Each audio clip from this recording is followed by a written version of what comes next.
Hey, welcome back to the series of Business Studies Chapter 5 Organizing. In this video, we are learning about advantages and disadvantages of informal organization.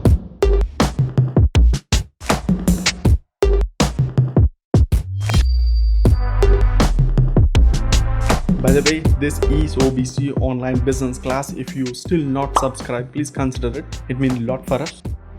Advantages. Informal organization, given line of communications are not followed. Due to this, it spread information fast as well as quick feedback. So this is one of advantage. Moving on to second advantage, it helps to fulfill the social needs of members and allow them to find the like-minded people. This enhanced their job satisfaction since it gave them a sense of belongingness in the organization, or they feel like another home.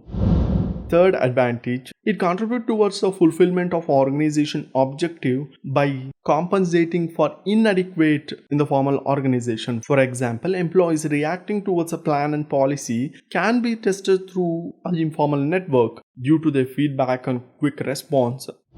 Moving on to the disadvantage. So the first disadvantage is when informal organizations spread rumors and it become a destructive force and goes against the interest of formal organization, sometimes this affects organization. So moving on to second disadvantage, whenever management try to implement the change, informal organization oppose them. This kind of resistance may delay or restrict growth of organization, thus affect organization. So this is one of a disadvantage.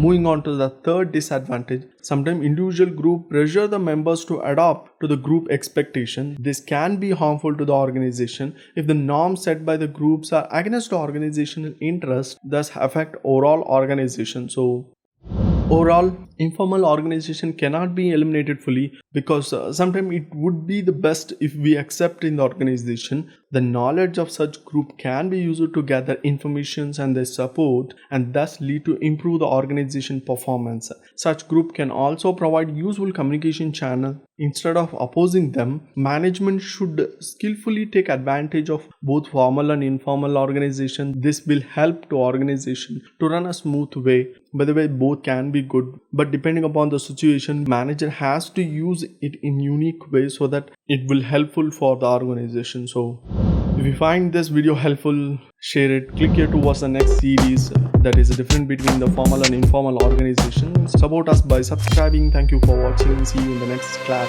Bye.